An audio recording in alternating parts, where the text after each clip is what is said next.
Bonjour à tous, je m'appelle Léa Sprunger, je viens de la Suisse. J'ai fait du 400 mètres pendant ma carrière. Bienvenue sur Athlètes Mondiaux. Coucou tout le monde, bienvenue dans ce nouvel épisode d'Athlètes Mondiaux, le podcast 100% athlète qui donne la parole aux meilleurs athlètes du monde. Cette semaine, j'ai le plaisir d'accueillir Léa Sprunger, championne d'Europe 2018 du 400 mètres et championne d'Europe en salle 2019 du 400 mètres. Léa détient les records de Suisse du 400 mètres et du 400 mètres et elle était entraînée par Laurent Meuvely, que j'ai déjà reçu sur le podcast. Si vous souhaitez écouter notre conversation, c'est le premier épisode hors série. Vous le retrouverez dans le feed du podcast. Vous l'entendrez, Léa et moi avons abordé beaucoup de sujets pendant notre conversation. Ses débuts en athlée, son passage de l'heptathlon au sprint court, puis au 400 mètres et, mais aussi les hauts et les bas qui ont fait sa carrière et sa reconversion depuis 2021. L'enregistrement de cet épisode restera pour moi un très bon souvenir et j'espère qu'il vous plaira. Bonne écoute. Salut Léa, bienvenue sur Athlètes Mondiaux. Coucou, merci. T'as le bonjour de Pierre-Ambroise Boss avec qui j'ai enregistré un épisode hier et qui m'a dit que vous vous connaissiez bien et qu'il te transmettait le témoin pour l'épisode d'aujourd'hui. Ah cool, merci. Ouais, on a le même âge, je crois, et on s'est vu beaucoup sur les championnats, donc oui, on a pas mal échangé. Récemment, j'ai demandé à la communauté ce que l'athlé leur avait apporté de façon générale. Dans les gens qui écoutent, il y a des gens qui aiment l'athlé, des gens qui font de l'athlé, il y a un peu de tout. J'ai eu des réponses assez variées. Il y a des gens qui m'ont dit que ça leur avait permis de se faire des amis, voire même parfois de rencontrer leur conjoint. D'autres m'ont dit que ça leur avait appris des choses sur eux-mêmes ou que ça les avait aidés à traverser des moments difficiles. Toi, tu dirais quoi? Qu'est-ce que ça t'a apporté l'athlé? Moi, ça m'a énormément apporté. Je l'ai souvent dit, en fait, je pense que grâce à l'athlé, je suis la femme que je suis aujourd'hui. Je me suis vraiment construite avec l'athlétisme. J'ai commencé à l'âge de 10 ans ce sport où j'étais une petite fille qui découvrait le monde, et puis en fait avec le temps, avec les différentes étapes, les différentes compétitions, enfin j'ai gravi les échelons petit à petit, vraiment sans précipiter les choses, et puis j'ai appris à me connaître, à savoir ce que j'aimais, quelles étaient mes valeurs, quelles étaient les choses qui étaient importantes pour moi. Puis à travers les différentes étapes que j'ai vécues dans ma carrière, les succès comme les échecs, je me suis construite, et puis du coup je pense que je dois à l'athlé énormément de choses. Et tu penses parfois à la vie que tu aurais pu avoir si tu n'avais jamais fait d'athlé? Non, ça me traverse pas trop l'esprit, parce qu'en fait, c'est presque toute ma vie, en ayant commencé à 10 ans. Au début, forcément, quand on a 10 ans, c'est 2 entraînements par semaine, mais c'est vrai que j'ai de la peine à imaginer ma vie sans l'athlétisme. Même maintenant que j'ai arrêté, ça rythme mes journées, je travaille encore dans ce monde-là. Donc j'ai vraiment hyper de la peine à visualiser ce que j'aurais pu être, qui j'aurais pu être sans l'athlétisme. Et t'as commencé pourquoi? Est-ce que c'est parce que tu avais vu à la télé? Il y en a beaucoup qui disent ça, qu'ils ont été inspirés. Ouais, alors non, moi pas. Moi, j'ai suivi les traces de ma grande sœur, en fait, qui est 4 ans plus âgée que moi. Elle faisait déjà de l'athlétisme au club à Nyon. Moi, j'ai commencé avec du basket parce que je suis très grande. Et du coup, on était, ah, vas-y, essaye le basket, ça pourrait fonctionner pour toi, mais ça m'a pas du tout plu. Donc, j'ai fait une saison, puis après, j'ai rejoint le club d'athlétisme. Mais avant ça, je faisais de la gym dans mon village. C'était un peu le seul sport avec le foot qu'on avait, donc on a tous fait de la gym dans ma famille, puis c'était une gym qui était un peu axée athlétisme quand même. Et puis c'est un peu comme ça que je suis tombée dans la marmite, mais ouais, foncièrement, j'ai suivi les traces de ma grande sœur, ouais. L'ambition est arrivée quand?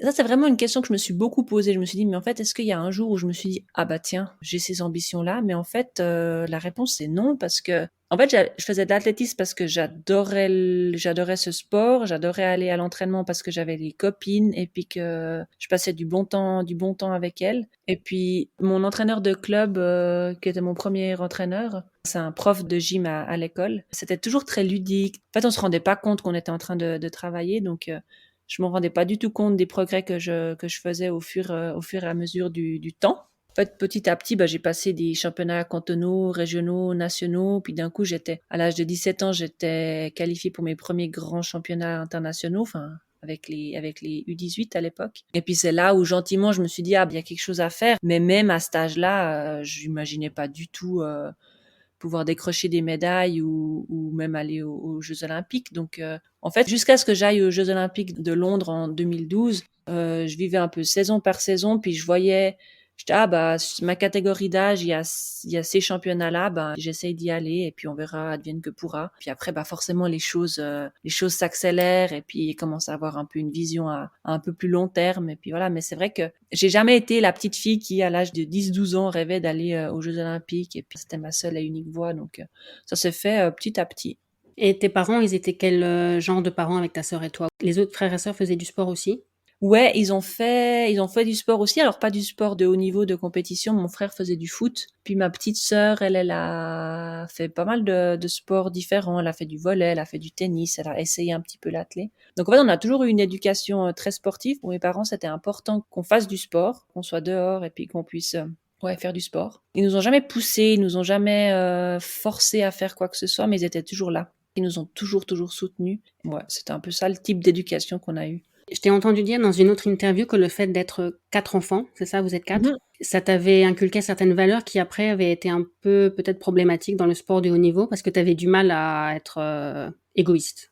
Ouais, ça, je m'en suis rendu compte assez tard, en fait, dans ma carrière. Mais c'est vrai que, en fait, pour être vraiment sur le tout haut niveau, il faut quand même être très égoïste, très centré sur soi. J'imagine toujours ça en ouvrant la porte et puis la refermer sur ses concurrents et puis advienne que pourra pour les autres. C'est pas du tout ma façon d'être parce qu'on a toujours été 4 enfants à la maison, on a toujours partagé les choses, on s'est jamais mis en avant par rapport à quelqu'un d'autre.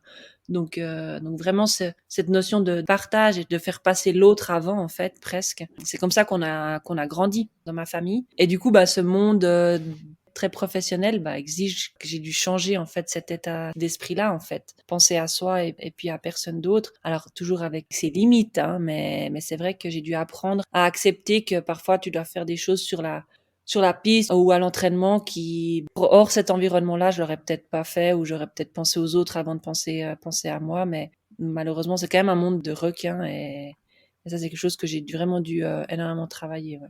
Et tu as des exemples? Pas des exemples vraiment concrets, mais en fait, c'était plus, ouais, plus par exemple sur un grand championnat ou sur une Diamond League à plutôt laisser le starting block à la concurrente parce qu'elle était, on arrive en même temps puis je lui disais vas-y avant alors qu'en fait non il faut pas penser à ça j'avais besoin de ce starting block elle a pas plus le droit que moi d'avoir ce starting block à ce moment-là. Une chose où j'ai dû aussi beaucoup travailler c'est j'avais beaucoup de peine avec ma place dans certaines compétitions où je me disais mais est-ce que vraiment je mérite d'être ici il y a peut-être d'autres personnes qui méritent plus que moi puis j'ai passé devant certaines filles j'aurais volé entre guillemets un couloir donc ça c'est plus dans ce sens-là où j'ai dû vraiment travailler. Donc au-delà du talent physique, il y a peut-être certaines personnalités qui sont pas faites pour le sport de haut niveau? Non, je pense pas, parce que je pense que c'est toutes des choses qu'on peut travailler.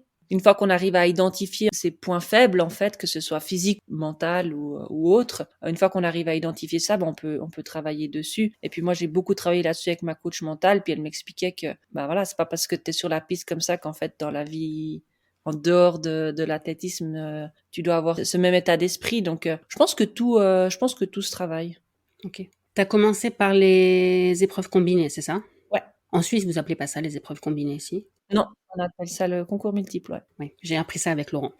Est-ce que tu peux nous parler de cette époque sur épreuves combinées et après de ton passage sur le sprint court d'abord, c'est ça? Oui. Ouais, moi j'ai fait d'abord du concours multiple parce que c'était la philosophie de mon club et je pense que c'est très juste en fait. Chaque enfant devrait commencer avec les épreuves combinées ou le concours multiple parce que c'est la base de notre sport et puis ça aide au développement global de l'athlète. Donc j'ai commencé à par tout faire et puis ça se passait bien, j'adorais ça. J'ai fait mes premiers grands championnats chez les juniors aussi à l'heptathlon. J'ai d'ailleurs gagné même une médaille de bronze à l'heptathlon au championnat d'Europe U20. C'est la discipline de mon cœur, en fait, l'heptathlon. Si j'avais pu, je pense que, enfin, si j'avais pu avoir les résultats les mêmes que j'ai eu sur le 400 mètres, j'aurais regardé cette discipline-là.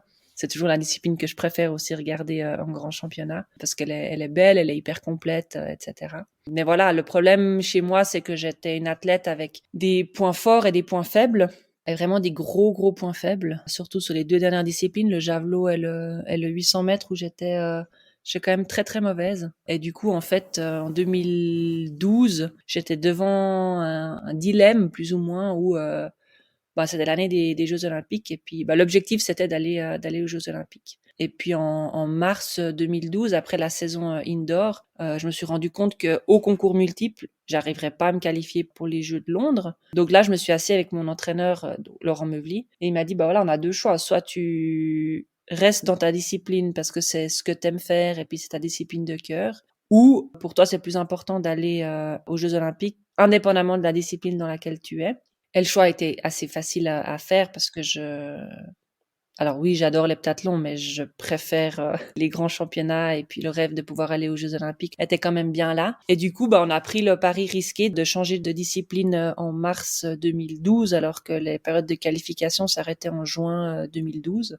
Et pourquoi le sprint court avant de partir sur le sprint long? C'était simplement par question de manque de temps. On a pris la discipline de l'heptathlon qui avait le plus de potentiel et c'était le 200 mètres parce que j'étais rapide. Et puis Laurent, il a dit, pour moi, sur 200 mètres, en 3 mois, on arrivera à faire ce qu'il faut pour te qualifier pour les Jeux Olympiques. Ce sera un gros challenge, mais on essaye. Puis on avait encore en 2014 les championnats d'Europe à Zurich, donc chez nous à la maison. Puis en fait, au niveau timing, on avait peur que le switch sur 400 mètres ou 400 mètres était trop court. Mentalement, moi, j'étais pas prête non plus à passer directement sur 400 mètres parce que c'est quand même une discipline qui est très demandante physiquement, mais mentalement aussi. Si on n'est pas prêt mentalement, ça sert à rien de se lancer dans cette discipline-là. Et puis mon gros point faible, c'était quand même le 800 mètres. Donc il y avait quand même 2-3 éléments qui faisaient que j'étais pas capable de partir directement sur le 400 mètres ou 400 mètres. Et c'est pour ça que j'ai d'abord fait une petite pause sprint court avant de finir sur le 400 mètres. Ouais. Mais le 400 et le 400 était déjà l'objectif. Oui, alors c'est vrai qu'on l'a jamais communiqué, mais en fait, et Laurent et moi, on savait que le 200 mètres, c'était une étape intermédiaire avant le 400 ou le 400 mètres. Il y avait aussi un gros projet de relais 4 fois 100 mètres en Suisse à ce moment-là, enfin en 2012. On l'a lancé en 2011. Et puis ça faisait plus sens aussi pour ça que je fasse du 200 mètres, parce qu'on avait un beau potentiel et des belles perspectives, des beaux objectifs. Mais en 2012, quand j'ai changé, effectivement, je pensais bien qu'un jour je passerais sur 400 mètres ou 400 mètres. Il y a beaucoup d'entraîneurs, c'était assez rigolo parce que quand on est en camp d'entraînement, quand on est en compétition, il y a énormément de gens, il y a plein d'entraîneurs qui observent, qui prennent les temps des athlètes discrètement derrière. Enfin, ils essayent d'être discrets, mais on voit très bien que ils sont en train de prendre les chronos de tout le monde. Et plusieurs sont venus vers moi pour me dire, mais toi, ta discipline, c'est le 400. T'as une foulée, t'as une taille qui fait que tu seras forte là-dessus. Donc en fait, je l'entendais aussi déjà, pas seulement de Laurent, mais d'autres entraîneurs. Et du coup, je l'avais dans un coin de la tête. Mais c'est juste qu'à ce moment-là, j'étais pas prête mentalement à changer de discipline. Enfin, à partir sur cette discipline qui est horrible à entraîner, faut se le dire. Mais avec ta taille et avec ton passé sur heptathlon, la hauteur a jamais été une option? Peut-être, ça aurait pu être une option. Mais oui, alors je sautais 1m81, mon record 81. C'était pas dégueu à cet âge-là. Mais je pense que le potentiel était plus intéressant sur les courses. Et c'est pour ça qu'on est parti sur la course. Ok. Et qu'est-ce qu'il a fallu faire mentalement pour être prête pour le 400? Mais en fait, ça s'est fait petit à petit parce que en entraînant le 200 mètres, les années où j'ai fait du 200 mètres, j'avais quand même un entraînement déjà un tout petit peu axé 400 mètres. Donc, en fait, Laurent me préparait gentiment à cette transition-là. Du coup, j'étais prête. Enfin, j'allais petit à petit vers le type d'entraînement que j'allais devoir subir. Et puis en fait, en 2014, après les championnats d'Europe à Zurich, quand j'ai décidé de vraiment faire le switch sur 400 mètres, il y avait aussi une certaine frustration de la discipline du 200 mètres en fait, parce que je sentais que j'étais pas capable d'exprimer mon potentiel complet sur cette discipline-là, parce j'avais vraiment de la peine avec le départ et à me mettre en jambes. Du coup, il y avait aussi cette frustration après les championnats d'Europe à la maison, où je me suis dit, en fait, il faut que je change quelque chose. Et à Zurich, au championnat d'Europe, tu as fait le 4 x 100? Ouais, le 4 x 100 et le 200 mètres. Ok. Le 4 x 100, j'en ai parlé avec Mujinga, qui était sur le podcast aussi. C'est là où, en finale, elle lâche le témoin au départ. Ouais. Elle nous a dit que c'était un moment difficile pour elle et pour l'équipe. Comment toi, t'as vécu les choses? Un peu la même chose, j'imagine. Enfin, c'est vrai que c'était un moment très dur, mais hyper fort en fait, parce que c'était très spécial. Enfin, tout le championnat la communication avait été faite autour de notre projet de relais. On était placardés à travers la Suisse, les 4 filles du relais. Donc, puis le programme avait été fait en fonction pour qu'on termine, et puis qu'il y ait cette apothéose, etc. Donc, on sentait énormément l'attente. On sentait aussi qu'on était capable de décrocher cette médaille. Et on était très, très unis, en fait. Et il est arrivé ce qui est arrivé. C'était un peu la faute à pas de chance. On pouvait pas en vouloir à Mujinga. Et on lui en a jamais voulu, en fait. après, quand on a eu la force de faire un tour d'honneur, on a été chercher Mujinga qui était complètement effondré, forcément dans le backstage du stade. Et ça, c'était un moment qui était très très fort parce que on avait le stade entier, on le sentait en fait peiné par ça. Ils étaient hyper attristés pour nous, mais en même temps, ils nous redonnaient énormément de choses. Donc, on a eu ce moment assez magique, rien que les quatre, ce qui a fait qu'on a pu aussi simplement exprimer ce qu'on avait besoin d'exprimer. On ne s'est pas beaucoup parlé, mais on a juste ressenti énormément de choses entre nous. C'est un moment qui est hyper marquant de l'histoire de l'athlétisme suisse, entre guillemets, mais aussi de nous quatre relayeuses qui avons été dans ce relais. J'étais dans le stade et à l'endroit où j'étais, je voyais pas les mains de Mujinga. Le départ a été donné. J'ai compris qu'il y avait un truc au bruit du public, en fait, parce que tout le monde a fait « Oh !» Ouais, mais c'était fou. Moi, j'étais la 4e relayeuse, donc j'ai pas vu non plus ce qui s'était passé. Et c'est ça qui est complètement fou, c'est qu'en fait, la course part, puis je vois que Mujinga s'arrête après 2 pas, puis tout continue, sauf notre couloir qui est genre en pause. C'était assez fou, en fait. On a l'impression que certains éléments étaient en pause, mais alors qu'en fait, il y avait quand même les choses qui se passaient, sans savoir ce qui s'était passé. C'était fou. Je pense que beaucoup de gens se souviennent de ce moment, ouais. Ouais. Il y a peut-être des équipes que ça aurait dessoudé, si c'est un mot. Oui, complètement, ouais. Ouais, bien sûr. Comment t'expliques que parce que vous étiez déjà très soudés avant, ça aurait pu ne pas suffire? Ouais, je pense que, je sais pas, parce qu'on était quand même très copines en fait. On était plus que juste une équipe. On était des copines. Et je pense que c'était ça notre force. Et c'est ça la force du relais suisse actuellement. C'est ce lien très fort que les athlètes ont entre eux. Ouais. Pour revenir à ton histoire personnelle, est-ce que ton passé de combinard t'a aidé par la suite? Je pense. Sincèrement, je pense. Je pense qu'il m'a aidé au début parce que vu que je suis très grande, j'avais pas beaucoup de coordination en fait, donc j'ai pas mal développé cet aspect coordination. Mes fibres rapides, je les ai aussi, je pense, développées avec cette pluridisciplinarité. Et puis j'ai été très peu blessée pendant ma carrière, voire même pas du tout. Et alors il y a pas que ça, hein. J'ai fait beaucoup de choses, j'ai une hygiène de vie, je pense qu'il y a aussi un peu de génétique là-dedans, mais je pense que le développement musculaire que j'ai pu avoir à travers toutes ces disciplines fait que je me suis peu blessée. Donc je pense que ça c'est vraiment un des gros atouts du concours multiple. Ok. Une fois passé sur 400 haies, est-ce que ta taille a été un atout ou est-ce que parfois tu as eu du mal à gérer ta foulée? Comment ça s'est passé? Non, ça a clairement été un atout. Ok. Autant ça a été un désavantage à l'heptathlon quand je devais faire du 100 mètres. Là, pour moi, c'était clairement un désavantage. Je suis hallucinée par Nafi, comment elle arrive avec sa taille à gérer ce 100 mètres. Moi, j'ai jamais su. Mais sur 400 mètres, ouais, c'était clairement un avantage. Maintenant, il y a beaucoup plus de filles qui font 14 jusqu'à la 5e, voire même jusqu'à la 7e. Et quand moi, j'ai mis ça, il y avait très peu de filles, en fait, qui faisaient ça. Et c'est quand même un sacré avantage. Donc ouais, je pense que c'est vraiment un atout que j'ai su exploiter. Il me semble t'avoir entendu dire que tu avais une jambe forte et une jambe faible. En tout cas, quand tu es arrivé sur 400 haies, ça a toujours été le cas, jusqu'au bout? Ouais. Alors, j'étais pas la plus grande technicienne, hein. C'est pas grâce à ma technique de haie que j'ai fait championne d'Europe, clairement pas. Moi, je suis arrivée tard, hein. Je suis arrivée à 25 ans sur le 400 mètres, ce qui est hyper tard pour cette discipline-là. Quand on regarde les toutes meilleures, elles ont fait ça toute leur carrière. Donc moi, j'ai jamais entraîné ma jambe faible. J'ai commencé à l'entraîner quand j'avais 24 ans, 25 ans. Du coup, j'avais vraiment une jambe faible. Et puis ma jambe forte, oui, c'était ma jambe forte, mais techniquement, c'était pas ça. Ça allait mieux forcément avec les années. Mais j'ai clairement eu toujours ça et j'avais cette chose, en fait, j'ai peur des... J'ai toujours eu peur devant l'obstacle, en fait, où je me suis jamais sentie à l'aise à passer l'obstacle. Si tout d'un coup mon rythme était un petit peu chamboulé, je paniquais et ouais, si j'arrivais pas à faire mon rythme comme on l'entraînait ou comme on l'avait anticipé, ma course était finie, hein. Ça t'est arrivé de tomber? La Non, peur des haies, elle venait d'où? je sais pas d'où elle venait. J'ai aucune idée. Mais je suis jamais tombée, j'ai jamais touché violemment la haie ou quoi que ce soit. Mais je me suis jamais sentie à l'aise devant l'obstacle. Je sais pas pourquoi. Ça allait mieux, hein, sur la fin, mais c'est vrai que passer une haie avec la mauvaise jambe, quand j'étais pas à l'aise, c'était un cauchemar. J'ai fait à l'entraînement, j'ai fait énormément de refus. Parce que si j'étais un petit peu trop loin, j'avais l'impression que j'allais la toucher, tomber, puis je voyais des scénarios catastrophes, etc. Courir sous la pluie, je détestais ça. Dès qu'il y avait des haies et la pluie, c'était un enfer. Mais voilà, après avec l'entraînement, on arrive un petit peu à dompter ça. Mais c'est vrai que, ouais, étonnamment, j'ai toujours eu peur de l'obstacle. C'est intéressant la question des haies. J'ai eu Perdita Félicien sur le podcast qui me parlait du fait qu'au jeu d'Athènes, elle est tombée sur la première haie et qu'il y a eu un avant et un après. Ouais, Parce j'imagine. qu'elle est tombée sur la première en plus. J'aimerais bien donner ça comme explication, mais j'ai pas malheureusement. Et tu penses que ça t'a freiné un peu psychologiquement, chronométriquement, tu penses que tu aurais pu aller plus vite sans ça? Bonne question.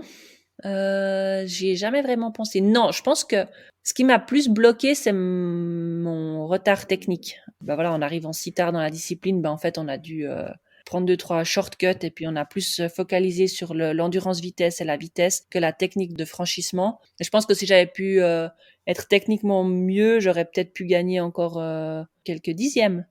Plus effectivement ça, la technique que la peur de l'obstacle. Donc si c'était à refaire, tu commencerais plus tôt, qu'est-ce que tu ferais différemment dans ta carrière? Ce que je ferais différemment, ce que j'encourage à faire dans les clubs, c'est de travailler en fait les deux jambes dès le plus jeune âge. Alors déjà, moi, dans mon club, on a fait très tard des haies. À 10 ans, quand j'ai commencé l'athlétisme, j'ai jamais fait de haies. C'était assez tard, je dirais vers 15 ans, comme ça que j'ai commencé à passer des haies pour la première fois. Donc, même en fait, sans s'en rendre compte, même si c'est des petits obstacles, moi, j'encouragerais à travailler cette bonne jambe, cette mauvaise jambe, parce que moi, j'ai pas forcément fait, en fait. Ça aide aussi pour la coordination, forcément. Donc, c'est plus ça que je ferais différemment. Après, la spécialisation, alors oui, forcément, 25 ans, c'est un peu tard. J'aurais peut-être pu passer directement de l'heptathlon au 400 mètres sans passer par la case 200 mètres, mais ça m'aurait fermé les portes du 4 fois 100 mètres, ce qui était aussi un peu dommage et ce qui a été un beau tremplin dans ma carrière aussi. Donc, voilà, je vis pas forcément dans le regret et on me demande souvent qu'est-ce que j'aurais fait différemment dans ma carrière et ma réponse c'est rien. Ça peut paraître un petit peu hautain comme réponse, mais voilà, ma carrière, comment je l'ai vécue avec ses hauts et ses bas, en fait, ça m'a construit et grâce aux bas et grâce aux coups durs, j'ai réussi à avoir ces beaux moments de ma carrière. Donc ouais, pas beaucoup de choses que je ferais différemment. Tant mieux. Est-ce qu'il y a un moment dans ta carrière où tu t'es dit, passer sur 400 mètres, c'était la bonne décision? Est-ce qu'il y a un Ouais. moment précis? Assez rapidement en fait, en 2015, donc ma première saison sur 400 mètres, on avait conscience avec Laurent que bah, c'était une année de transition puis que probablement j'allais pas aller dans un grand championnat. Puis en fait, je me suis qualifiée directement pour les championnats du monde. Et là, je me suis dit bon, c'est bon, c'est la bonne chose d'avoir fait ce changement-là. Et puis bah forcément, quand je fais mon titre à Berlin, là, je me dis bon bah voilà, enfin, j'ai fait le bon choix en prenant cette discipline-là. Tu as déjà cité Laurent Meuvy plusieurs fois. J'ai vu dans une interview qui a été tournée au moment où tu as arrêté, Mhm. il dit que sans toi, il serait pas l'entraîneur qu'il est. Mhm. Est-ce que tu sais pourquoi il dit ça? J'ai pas la réponse, hein, c'est une vraie question. Bah, je pense que c'est juste ce qu'il dit. Et on en a beaucoup parlé, hein, mais bah, Laurent, il a été entraîneur très jeune. Il a très vite coaché dans son club. Il a eu 2-3 bons athlètes qui sont allés aux Jeux avant moi. Mais en fait, j'étais un peu une de ses premières athlètes qu'il a réussi à amener au tout haut niveau, à décrocher sa première médaille internationale. On a grandi ensemble, en fait. Il est devenu l'entraîneur qu'il est maintenant à travers les différentes étapes que moi j'ai eues dans ma carrière. Moi je lui ai donné, je lui ai fait énormément confiance. Lui m'a fait aussi énormément confiance.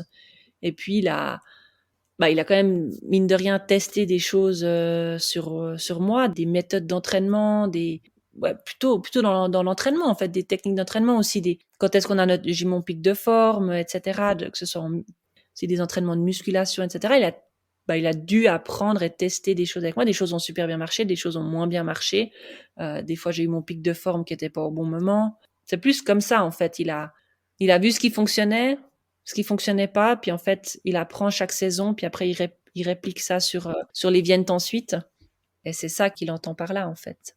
Vous avez pas une grande différence d'âge, si? Bah quand même, moi j'ai 33 ans et lui en a 49, donc Ah, non, mais je veux dire par rapport à la plupart des athlètes. Souvent, l'écart d'âge est quand même plus important entre un athlète et son coach. Ouais, bah Laurent a commencé très jeune à entraîner. Je pense qu'il avait 22 ans quand il a commencé à coacher. Donc ouais, c'est assez fou. Moi, j'ai toujours eu un entraîneur jeune, ouais. C'est vrai que quand je regarde autour de moi d'autres athlètes, généralement l'entraîneur est quand même plus âgé. Mais Laurent, bah, sa vocation, c'était d'être entraîneur et puis il est assez autodidacte, donc il a appris comme ça sur le tas. Et puis, il a beaucoup lu, beaucoup observé, beaucoup demandé. Ce qui fait qu'il a réussi à progresser, à gravir les échelons assez rapidement. Mais c'est vrai qu'il est jeune par rapport à d'autres entraîneurs qui ont eu déjà de belles performances et de beaux athlètes.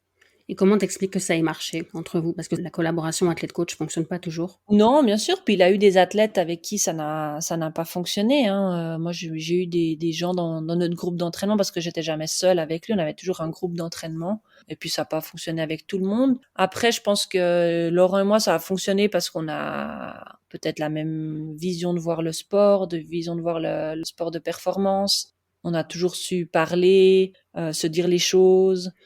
Puis voilà, je pense qu'on a deux personnalités qui correspondent, qui matchent, et puis ça a fonctionné. Alors après, il y a eu des hauts et des bas, hein. Il y a eu des saisons qui étaient plus faciles que d'autres. Il y a eu des remises en question aussi. Est-ce que ça vaut la peine de continuer ensemble? Est-ce qu'on prend des chemins séparés?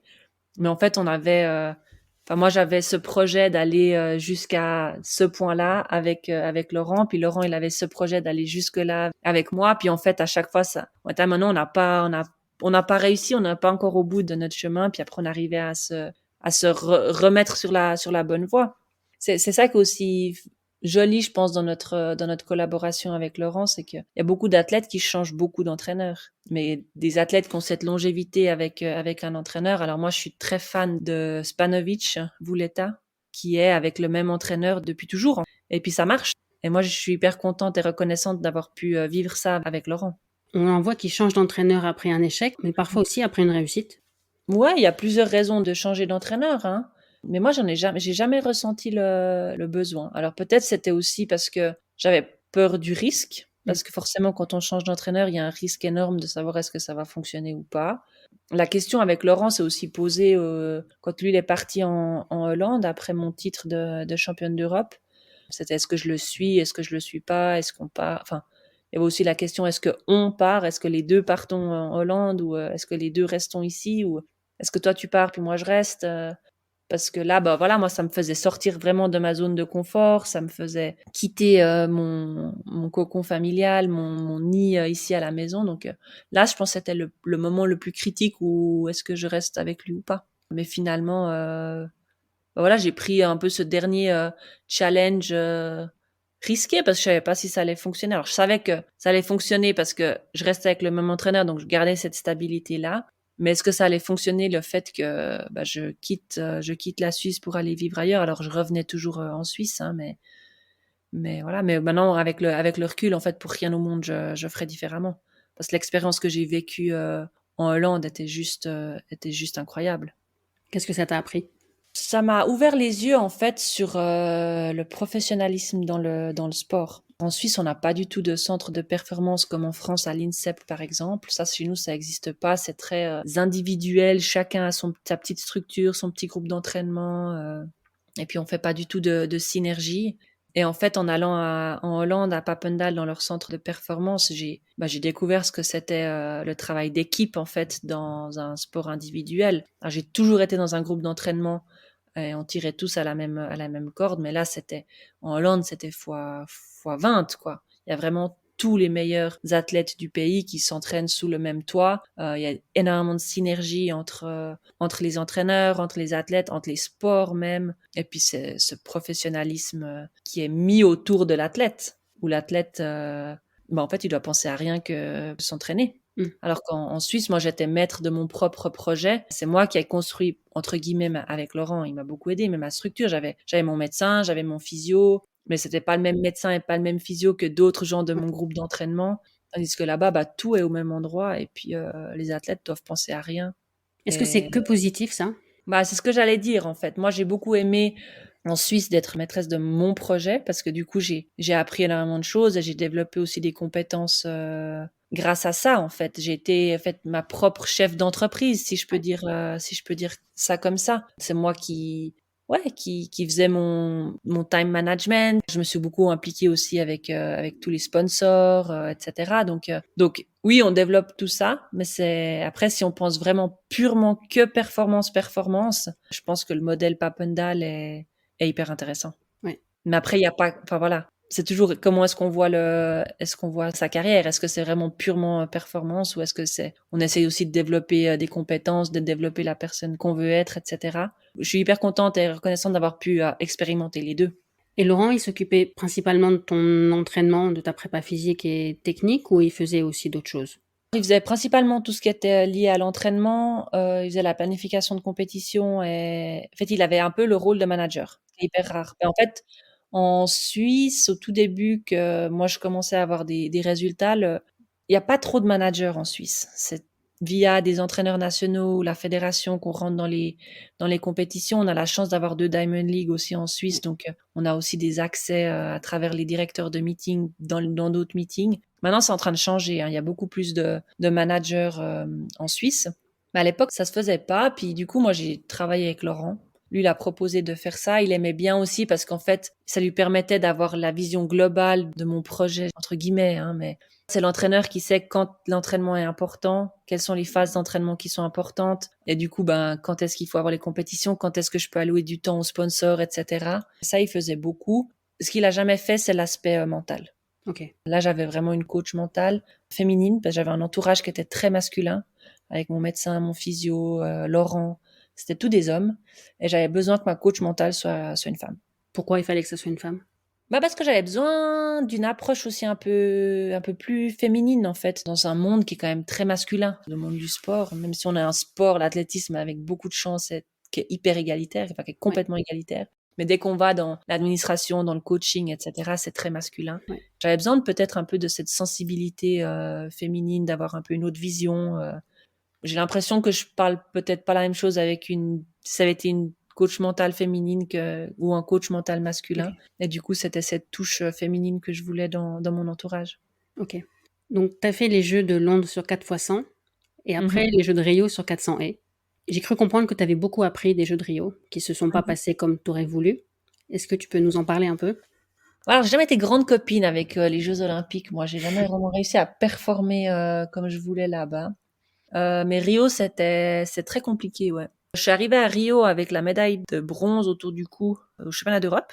C'était ma deuxième saison sur 400 mètres. Je venais de faire le bronze, je faisais des bons résultats, je progressais, etc. Puis mon temps que j'avais dans la saison me permettait d'imaginer d'entrer en finale. Mhm. Grosse utopie. Puis du coup, je suis arrivée là-bas avec des grosses ambitions, pas mal d'attentes aussi, etc. Mais en fait, on n'a pas mis tous les éléments dans la balance. Bah, c'était des Jeux Olympiques et puis bah, sur une discipline où je débutais, où j'étais encore hyper débutante. C'était à peine ma 10e course sur 400 mètres.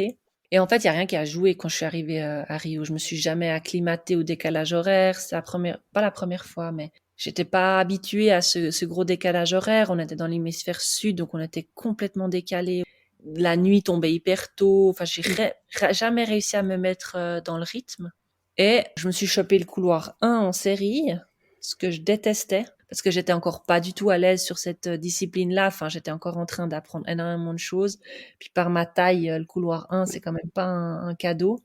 En plus de ça, énorme orage, il y avait 1 centimètre d'eau sur la piste. Puis comme j'ai dit avant, je détestais courir sous la pluie. Donc en fait, tous les éléments étaient réunis pour que ça n'aille pas. Et mentalement, j'étais pas du tout prête. Je me suis avouée vaincue même avant d'entrer dans les starting blocks. Et voilà, donc j'ai fait ma course, je suis sortie au premier tour alors que voilà, j'avais d'autres objectifs. Et ça a été très dur, ouais, ça a été très très dur parce que bah il y a eu aussi 2 3 médias qui voilà, c'est jamais un moment agréable hein, à passer quand on fait une grosse contre-performance. Il y a des choses difficiles qui sont écrites, qui sont dites, etc. J'ai eu la chance d'avoir dans ma carrière le soutien de ma famille. Ils ont toujours été hyper présents avec nous. Ils nous ont toujours soutenus. Et puis ça a été vraiment un élément hyper important. Et puis du coup après Rio, en fait, c'est là où j'ai commencé à travailler avec ma coach mentale. Donc j'ai intégré cet élément-là dans ma préparation, dans mon entourage. Ça a été le déclencheur un peu pour la suite parce qu'une fois que j'ai commencé aussi à travailler avec ma coach mentale, alors il a fallu du temps, hein. Il y a eu encore 2 3 contre-performances après ça. Mais effectivement, je pense que ça a été la plus grosse claque qui a été le déclencheur de toute la suite. Et tu disais qu'il y avait des attentes. Tu parles des attentes des médias. Bon, des attentes de moi, des médias, de la fédération, enfin de pas mal de monde. Après, moi, j'ai toujours été une athlète, peut-être avec le recul, je le ferais peut-être un tout petit peu différemment. Mais moi, j'ai toujours été une athlète qui donnait ses ambitions. J'ai jamais eu peur de dire: «Ah bah, moi je vais là-bas pour, faire une médaille ou pour, faire une finale» et cetera. Même si c'était hyper ambitieux. Alors c'était pas forcément pour me protéger de faire ça. Mais ouais, j'avais jamais besoin de me cacher et du coup, bah, parfois ça m'a joué des tours, quoi, parce que quand on annonce publiquement qu'on va pour une finale olympique, forcément les attentes sont là aussi et puis, bah, après il faut juste accepter que quand ça va pas, ben, les médias sont là aussi, mais ça fait partie du jeu, du sport de haut niveau, mais c'est vrai que des fois ça fait hyper mal. On en reparlera tout à l'heure, mais maintenant tu es consultante, notamment dans ta nouvelle vie. Ouais. Est-ce que justement tu es plus indulgente que d'autres parce que tu as été athlète toi-même? Oui, je pense que j'ai la critique un peu plus constructive Mmh. peut-être. Je vais pas forcément, épargner un athlète ou une contre-performance, si elle est là, en fait, mais je vais essayer de trouver une explication du pourquoi tel ou tel athlète a pu contre-performer. Plutôt que de dire: «Ah non, c'est nul, enfin, tel et tel, a mal couru, c'est nul, qu'elle retourne à l'entraînement». Bah, je vais essayer de trouver une explication, en fait, parce qu'il y a toujours une explication, plausible à une contre-performance. Donc c'est plus, ça que j'essaye, d'apporter et je trouve que c'est bien plus intéressant de faire ça comme ça que de simplement, tailler un athlète. Parce qu'au final, le média ne sait pas tout ce qui se passe dans la vie d'un athlète. Après Rio, tu as gagné les Europes de Berlin sur 400 mètres puis les Europes en salle de Glasgow sur 400 mètres. Mmh. Mais tu as aussi participé aux Mondiaux Indoor de Birmingham en 2018, où tu as fait partie des très nombreux Mmh. disqualifiés. Il y a eu beaucoup de disqualifiés à ce championnat-là. D'ailleurs, je pense qu'il y a des statistiques qui ont montré que les compétitions indoor où il y a eu le plus de disqualifiés, c'est les compétitions qui ont eu lieu à Birmingham. Donc il doit y avoir quelque chose sur cette piste. Ouais, la piste est très spéciale, hein. Elle est très en pente. Les virages sont très serrés et elle est bien plus pentue qu'une autre piste. Donc forcément, ben, c'est plus difficile de garder la ligne. Et oui, oui, bah, j'étais à ces championnats du monde indoor et je pense que sincèrement, c'est la saison où j'étais physiquement le plus en forme de toute ma carrière. J'étais même plus en forme physiquement qu'à Berlin, l'été d'après, l'été 2018. J'étais au max. Il y a tout qui jouait, tout était aligné et je pense que honnêtement, c'est là-bas où j'aurais pu faire ma médaille mondiale. Mais bah, voilà, j'ai marché sur la ligne. Donc les règles sont faites pour être appliquées. Mais il m'a fallu, longtemps pour être capable de dire cette phrase parce qu'en fait, c'était hyper difficile. Ils ont utilisé l'analyse vidéo, ce qu'ils ont jamais fait jusqu'à ce championnat-là. Puis en fait, à l'œil humain, c'était impossible de voir que j'avais marché sur la ligne. Puis en fait, quand on regarde, c'est très frustrant parce que je gagne en rien par rapport à ma concurrente parce qu'en fait, je marche sur la ligne avec le pied extérieur vu que je cours. En fait, je cours un peu, je sais pas comment expliquer, mais je cours je mets mes pieds très alignés. Et du coup, avec le pied extérieur, je viens poser sur la ligne intérieure. Donc en fait, je fais entre guillemets des mètres en plus. Oui. Donc c'est très frustrant. Mais ma foi, c'est comme ça. C'est comme ça et ouais, on pouvait pas changer le cours des choses, donc j'ai simplement pris ma frustration avec à l'entraînement pour la préparation de l'été. Puis fort heureusement, ça s'est bien terminé, puis j'ai décroché l'or, en été. Mais ouais, c'était aussi un moment pas agréable à passer. Et tu ruminais beaucoup après? Après une contre-performance comme Rio, où c'est des cas différents, mais est-ce qu'à chaque fois, tu avais besoin de temps pour surmonter la déception? Ouais, chaque déception était différente. Rio, il m'a fallu du temps, mais ça a passé encore assez vite parce qu'il y a eu la pause en fait, Oui. droit derrière. Du coup, j'ai pu décrocher et puis j'ai assez vite en fait réussi à trouver une explication de qu'est-ce qui s'était passé, pourquoi j'avais fait cette contre-performance. J'avais très vite identifié que c'était plus un problème mental que vraiment physique, sportif. Parce que la course d'après, j'avais de nouveau réussi à courir sur mon niveau, donc voilà.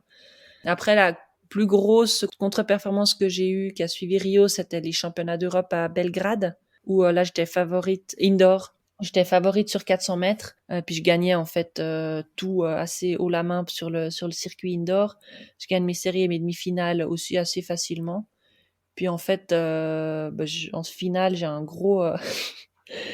gros bug après 300 mètres où j'ai une énorme montée d'acide lactique et je passe de la première place à la cinquième place. D'ailleurs, c'est Floria Gay qui gagne là-bas. Et là, c'était plus dur parce qu'en fait, j'arrivais pas à trouver d'explication sur le pourquoi, en fait, il s'était passé ça à ce moment-là de la course. En plus, ça tombait droit derrière Rio, donc je me suis dit, mais en fait, je suis pas faite pour ce sport.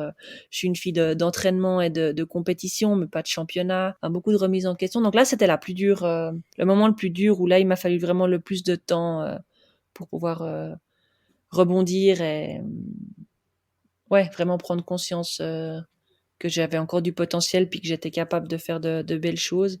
Puis Glasgow, bah en fait, comme j'ai dit, c'était Birmingham, pardon. Où je marche sur la ligne, où je me fais disqualifier. C'était plus de la frustration, accepter le fait que c'était comme ça et puis pas autrement. Mais là, il n'y avait pas de remise en question. Enfin, on n'avait rien fait de faux. Et dans ces moments-là, est-ce qu'il y avait des choses que tu détestais qu'on te dise?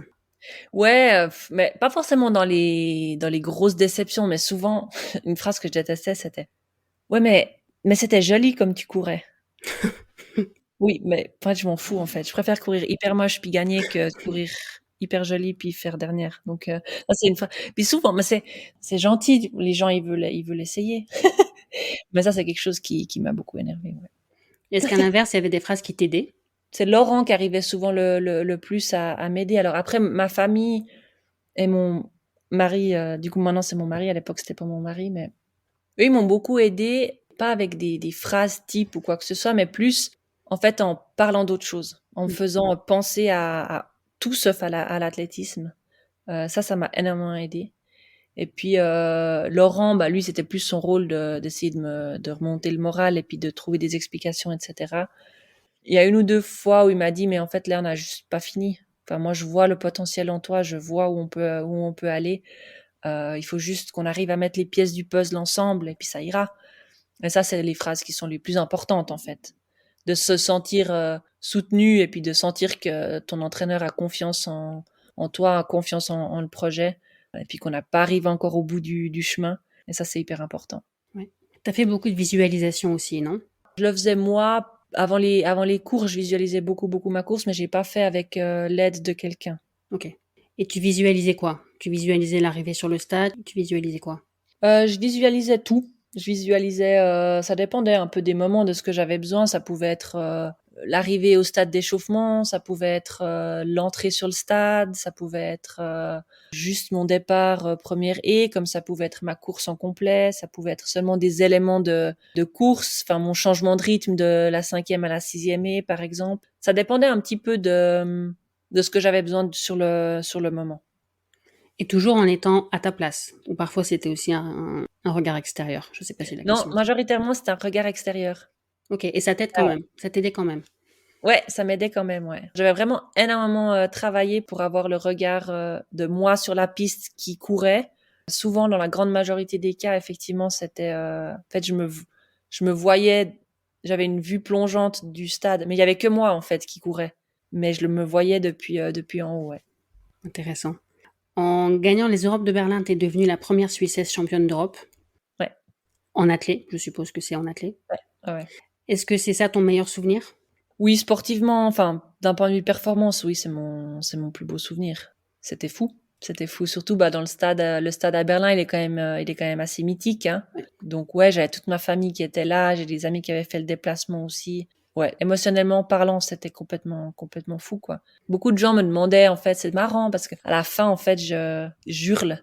Il y a des images et des très belles photos d'ailleurs. Puis les gens ils m'ont dit mais pourquoi t'as crié comme ça? En fait c'était juste le soulagement de voilà j'avais enchaîné quand même des moments un peu difficiles. Puis là j'étais mais enfin quoi j'ai réussi à faire ce qu'on a travaillé depuis des années pour. Donc ouais c'était fou. C'est la plus belle médaille ouais. Il y avait les fameux supporters suisses qui voyagent partout dans le monde avec les cloches. Ouais ouais c'était fou. C'était vraiment un stade où au moment de la finale où ils présentent les athlètes.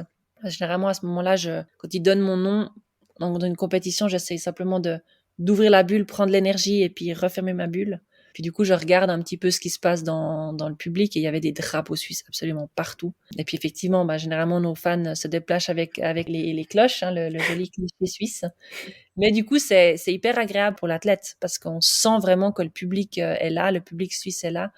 Et là, notre fédération avait fait vraiment une grosse action en donnant des drapeaux suisses à tous les fans suisses qui avaient fait le déplacement. Donc c'est vrai que c'était un stade qui était très rouge et blanc. Et tu vivais bien le fait d'avoir tous les regards sur toi? Ou même à la télévision, quand tu savais qu'il y a la caméra et que derrière la caméra, il y a des millions de gens qui regardent? J'ai dû apprendre à faire avec. Au début, c'était beaucoup de pression. Je me disais: «Ah mais tous ces gens qui se sont déplacés pour moi, c'est complètement fou et tout». Puis après avec le temps, on s'y fait. Il y a des compétitions, c'est plus dur que d'autres. Les Diamond League qu'on a en Suisse, là vraiment tout est fait pour les athlètes, suisses. Donc on sait que sur un stade à Lausanne à de 12 000 places, il y a 11 000 personnes qui regardent ton couloir, indépendamment du reste de la course. Donc là, c'est encore différent. Dans un grand championnat, alors oui, on est 8 au départ de la finale, mais voilà, les gens regardent la course de manière générale, j'ai l'impression.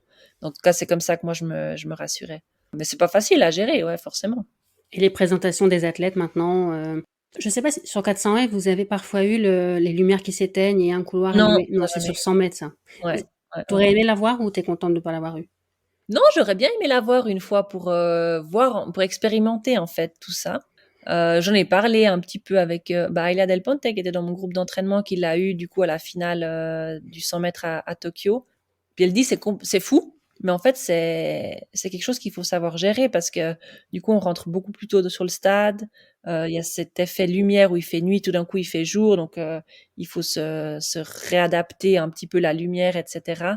Mais je pense qu'au niveau du pic d'adrénaline, ça doit être complètement malade. Mais Et en du coup, pa j'ai jamais eu, non. mais en parlant d'adrénaline, comment tu vivais les retours à la maison après les grands championnats? Le retour à la normalité? C'était difficile? Heu, non, c'est pas difficile. Moi, j'aimais toujours rentrer à la maison parce qu'en fait, c'est là qu'on prend conscience de ce qui s'est passé. Parce que quand on est dans le grand championnat, bah, surtout Berlin où je fais le titre, alors je remarquais bien qu'il y avait quelque chose qui se passait et cetera, qu'il y avait des sollicitations, qu'il y avait beaucoup de choses dans les médias et cetera. Mais on s'en rend compte seulement quand on rentre, en fait. J'ai eu pas mal de réceptions, en fait, c'est plus dans la rue où les gens, ils chuchotent, ils montrent du doigt, puis ils viennent te parler, ils disent: «Ah mais c'est super, bravo, félicitations», toujours de manière très bienveillante. On a la chance en Suisse, pour ça, mais du coup, moi, j'aimais bien le retour, d'après championnat. OK. Le choix d'arrêter ta carrière après les Jeux de Tokyo en 2021, est-ce que ça a été difficile ou est-ce que tu étais Alors prête? non, j'étais prête. J'ai décidé en 2019 Ah. que j'arrêterais en 2021. 2021 ou après les Jeux de Tokyo? Parce qu'en Non, 2019, c'était avant le non, Covid. 2021. OK. Ouais. Ma grande fierté d'avoir pris cette décision avant le Covid. Non, alors pour moi, c'était toujours clair que, j'allais en tout cas jusqu'à Tokyo, je faisais encore cette olympiade-là, puis après je verrais. Et puis pour moi, c'était toujours important de savoir quand je me lançais dans ma dernière saison. Parce que j'avais besoin de faire mes adieux partout où j'allais, de pouvoir, entre guillemets, «faire un peu le deuil» de plein de choses. Donc pour moi, c'était important de dire au début de saison quand c'était ma dernière. Et du coup, en 2019, c'était une saison assez compliquée. J'avais pas mal de problèmes de dos, des douleurs, etc. Puis, j'avais plus vraiment énormément de plaisir à faire ce que je faisais. Jusqu'au championnat du monde à Doha en 2019, qui était en octobre Ouais. d'ailleurs, où, en fait, 3 semaines avant, j'ai réussi à atteindre mon pic de forme, à retrouver les sensations. Je fais quatrième avec un record national. Et en fait, les sensations et les adrénalines et les émotions que j'ai vécues là-bas, j'étais là: «Je suis pas prête d'arrêter. Je peux pas, il me faut encore un peu de temps». Et du coup, je me suis dit: «Bon, bah, je fais l'année des Jeux, puis après l'année des Jeux, je fais encore une année pour profiter de pouvoir aller, sur les Diamond League et puis, quand je vais à Rome, je reste, un petit peu plus longtemps pour pouvoir visiter». Enfin, vraiment profiter de ma dernière saison. Et du coup, quand j'ai commencé la saison, pour la préparation 2020, j'ai dit à Laurent, je dis: «Bah, voilà, je fais encore jusqu'à 2021 puis après j'arrête».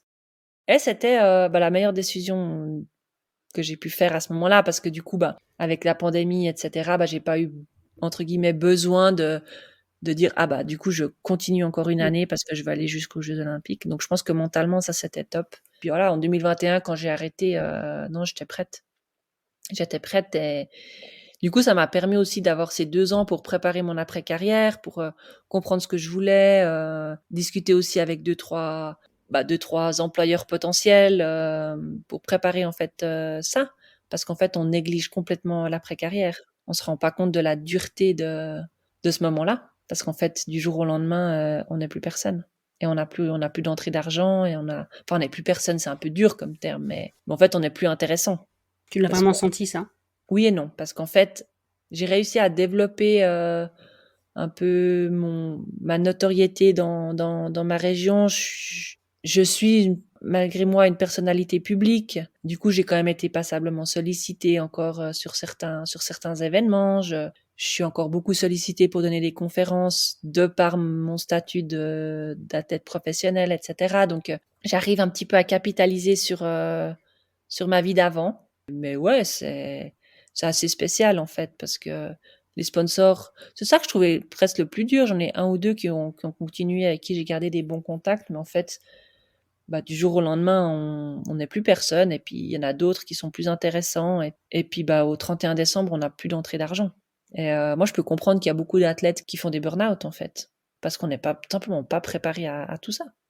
Donc le conseil, ça serait de déjà réfléchir à l'après pendant Ouais. la carrière. Je pense que le meilleur conseil, c'est d'anticiper sa retraite sportive. Après, c'est pas donné à tout le monde. Enfin, moi, j'ai eu la chance de décider quand est-ce que j'allais arrêter parce que c'était mon choix, ma décision. J'ai pas dû arrêter sur une blessure. Pas tous les athlètes ont cette chance-là. Mais je pense que quand on se rend compte qu'on arrive gentiment sur la fin, sans devoir forcément l'exprimer publiquement ou quoi que ce soit, la meilleure chose qu'on peut s'offrir pour la suite, c'est de réfléchir à ce qu'on veut faire.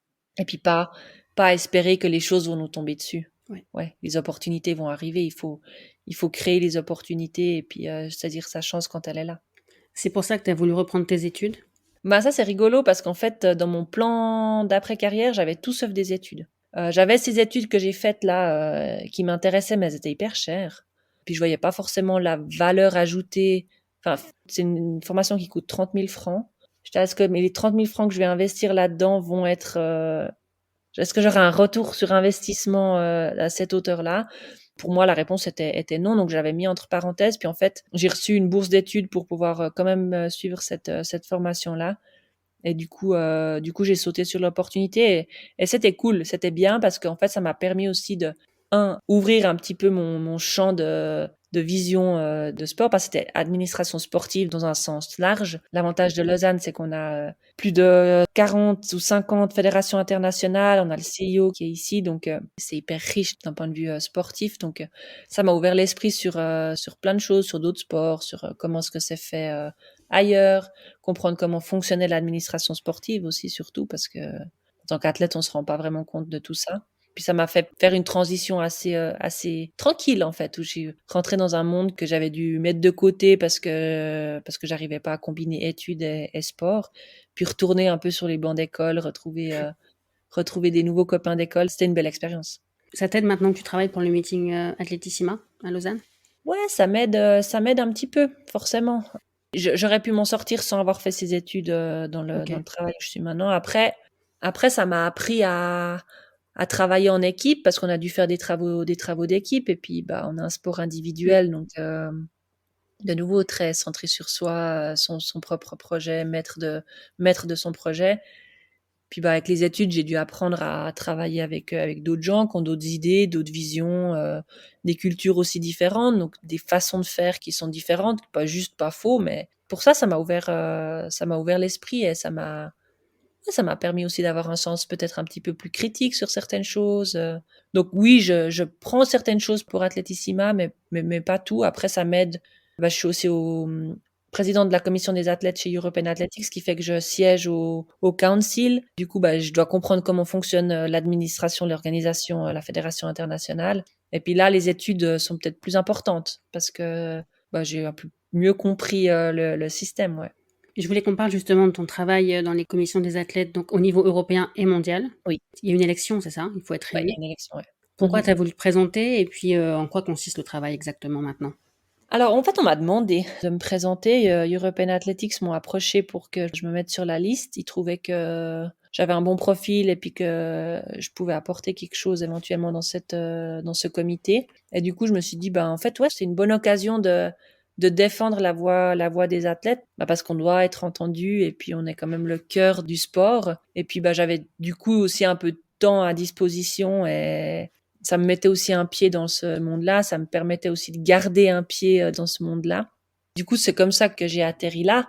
C'est chouette en fait, c'est hyper enrichissant comme travail. Chez European Athletics, vu que je suis présidente du comité, j'ai plus de tâches, en fait, de choses à faire. Je suis vraiment, c'est moi qui vais parler au nom des athlètes auprès des dirigeants, etc. Donc, il y a un peu plus de responsabilité. Mais c'est chouette parce qu'on essaye de faire quand même changer les choses tout en pensant à tous les athlètes. Et c'est ça qui est intéressant aussi avec cette commission, c'est que en tant qu'athlète, on est focalisé sur soi et puis on défend sa propre cause, sa propre personnalité. Et en fait, en étant dans la commission, en fait, on doit défendre tout le monde, on doit défendre toutes les disciplines, etc. Donc c'est cool, tout en comprenant aussi les enjeux autres. Enfin, oui, les athlètes sont au centre et sans athlètes, il n'y a pas de sport. Mais sans télévision, il n'y a pas d'argent. Sans sponsor, il n'y a pas d'argent. Sans argent, il n'y a pas de sport. Enfin, voilà, il y a tout un écosystème en fait qui doit être compris. Et mon challenge le plus grand, c'est en fait de faire comprendre aux athlètes qu'il y a un écosystème qu'on doit considérer, qu'on doit prendre en compte dans nos propositions et dans nos paroles. Tu as des exemples de sujets sur lesquels tu as été amené à défendre une opinion ou une autre? Les grandes discussions qu'on a, c'est surtout, c'est beaucoup dans les nouvelles réglementations du sport en fait. Il y a une tendance à vouloir toujours raccourcir les disciplines, de vouloir optimiser le programme, mais ça c'est au détriment de certaines disciplines. Il y a des disciplines qui partent parce qu'elles sont pas assez attractives, elles sont pas assez dynamiques. Et du coup, nous, on doit défendre ça. On doit défendre. On dit, non, on veut pas que vous changiez cette discipline. On veut pas que cette discipline-là disparaisse parce que ça et ça. Mais on doit aussi comprendre les enjeux de la télé. Un 10 km sur piste, c'est long.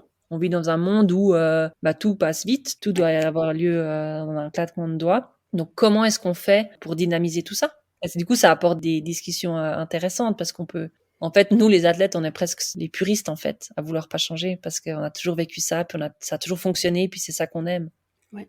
Et donc, tu es parfois contacté par des athlètes, des coureurs du 10 000 ou des lanceurs de marteau qui veulent que leurs intérêts soient défendus. Ils t'écrivent pour que tu plaides leur cause?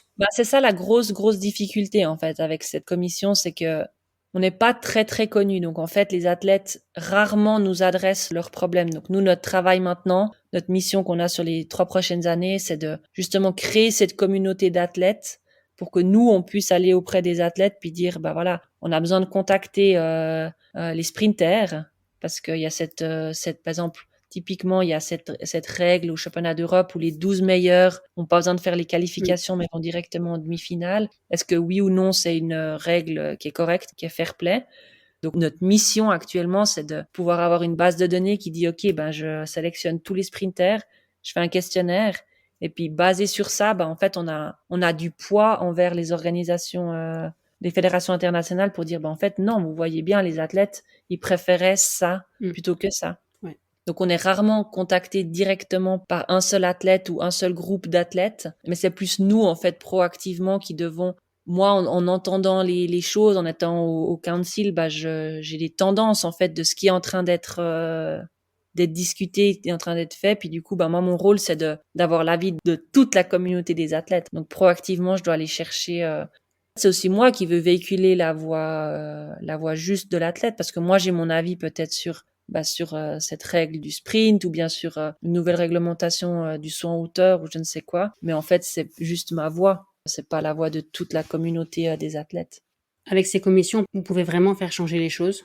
Ça vous est arrivé Moi, vraiment de j'y faire la crois. différence? Ok. J'y crois. Après, ça prend du temps. Et c'est ça qui est aussi très difficile pour nous athlètes parce que on veut faire changer quelque chose à l'entraînement, on va à l'entraînement et puis on change. Mais c'est pas comme ça parce qu'en fait, une fédération internationale, c'est quand même très politique. Puis il y a beaucoup de gens qui ont un avis différent et puis on est soumis au vote, etc. Donc c'est juste qu'il faut être patient puis avoir les bons arguments. Mais faire changer les choses, je suis persuadée qu'on arrive à faire changer les choses. Ouais. En tout cas, à se faire entendre. Mm-hmm. Et on en parlait un petit peu tout à l'heure. Tu es consultante maintenant. Est-ce que c'est aussi quelque chose qui t'intéressait déjà à l'époque où tu étais athlète ou c'est parce qu'on te l'a proposé que tu as accepté? Non, ça m'intéressait toujours parce que j'ai souvent regardé des meetings d'athlétisme où j'ai toujours trouvé très intéressant le fait d'avoir un consultant plus que 2 commentateurs. En fait, je trouve que le consultant peut apporter vraiment quelque chose, un œil très intéressant dans le sport. En Suisse, on a toujours eu 2 commentateurs qui faisaient ça très, très bien. Mais tout d'un coup, il y a eu cette opportunité de pouvoir, un des commentateurs a arrêté, est parti. Et du coup, il y avait cette opportunité de pouvoir être consultante et la télévision suisse m'a approchée et du coup, j'ai tout de suite accepté parce que Ouais, c'est un exercice qui est super intéressant en fait de pouvoir vulgariser son sport. Je pense que ça apporte quand même quelque chose à l'athlétisme en Suisse parce que mon but c'est de faire aimer l'athlétisme aux téléspectateurs et plus les gens aiment l'athlétisme, plus ils vont regarder et plus on aura de visibilité. Donc c'est chouette de pouvoir essayer de mettre l'athlétisme sur le devant de la scène comme ça en fait. Vu que je peux plus le faire à travers des performances puis que les autres doivent faire ça à ma place, moi j'essaie de le faire à travers le commentaire. Et tu vas sur place à chaque fois? Ou parfois tu commentes à distance? Non, généralement, quand on commente, on est sur place, ouais. Ouais. Et ça fait quelle différence d'être sur place? C'est plus, ouais, pour voir l'ambiance générale et puis surtout dans les disciplines techniques, en fait, ce qui se passe à la télé, c'est pas du live, c'est des enregistrements, etc. Donc, en fait, en étant dans le stade, on arrive mieux à commenter parce qu'on sait, en fait, où est-ce qu'on se situe dans le concours. Voilà, quand il y a des courses à la télé, on peut quand même voir ce qui se passe dans le stade et ce qui est en train d'arriver. Donc, je pense que c'est quand même une sacrée plus-value de pouvoir aller sur place. Et c'est quoi la principale difficulté du métier? C'est de connaître tout sur tout. C'est ça qui est super dur. Alors moi, je connais, heureusement avec l'heptathlon, je connais passablement de disciplines, mais il y a quand même beaucoup de disciplines techniques où j'ai aucune idée. J'ai pas honte de le dire. Enfin, on me demande d'expliquer la technique du marteau. Je sais pas. Alors oui, j'ai les bases, mais c'est ça qui est difficile en fait, c'est de pouvoir avoir vraiment une bonne analyse du mouvement ou bien d'une performance quand on connaît pas très bien la discipline. Mais c'est super intéressant parce que du coup, ça me force à aller découvrir des disciplines. Du coup, j'ai des contacts aussi avec des entraîneurs, des athlètes que je connais dans telle ou telle discipline pour leur demander. Je dis pourquoi lui fait ça, pourquoi elle fait ça. Et est-ce que maintenant que tu peux voyager pour les compétitions, tu es contente de retourner dans certains endroits où tu avais juste vu le stade et l'hôtel avant? Oui, ouais, j'ai beaucoup de plaisir à revoyager et surtout, en fait, je découvre des endroits où je suis pas allée en tant qu'athlète. Par exemple, on est allé sur place à la finale de la Diamond League à Eugene. Alors, on peut questionner ce déplacement, hein. C'est tout à fait compréhensible. Mais du coup, en fait, j'étais jamais allée à Eugene avant. Puis là, j'ai eu l'opportunité d'y aller grâce à mon rôle de consultante. Donc ça, c'est chouette, ouais. Et puis de retourner dans certains stades mythiques où voilà, j'ai une émotion particulière parce que j'ai bien performé ou mal performé. C'est quand même toujours chouette. Et ce qui est cool aussi, c'est de pouvoir voir le meeting différemment en fait, sous un autre angle. Ouais. Mais tu aurais pu aller à Eugene s'il n'y avait pas eu le Covid, parce que du coup, tu aurais eu les mondiaux 2021 à Eugene, qui ont finalement été en 2022. Exactement. C'est là où j'aurais dû finir ma carrière, ouais. J'ai vu que tu aimais beaucoup le chocolat. Oui.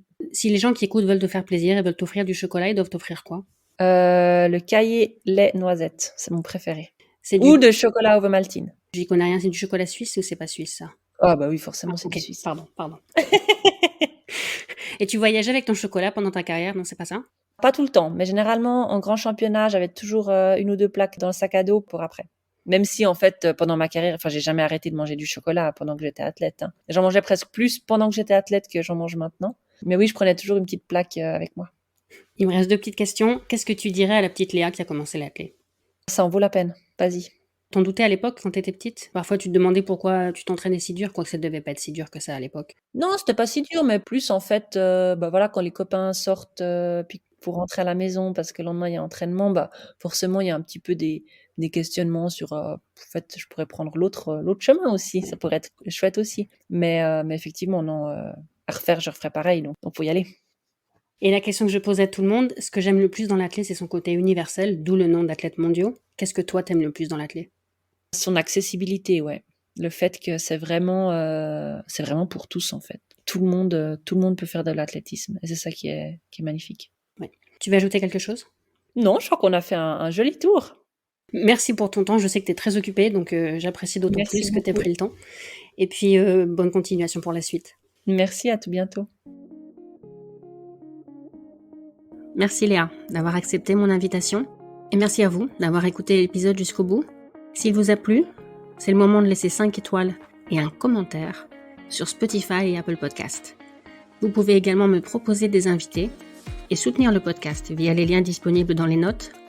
Même quelques euros peuvent m'aider à vous proposer de nouveaux épisodes si vous êtes nombreux à participer. Enfin, je vous rappelle que vous pouvez retrouver tous les épisodes précédents dans le feed du podcast et sur athlètemondiaux.com. À la semaine prochaine!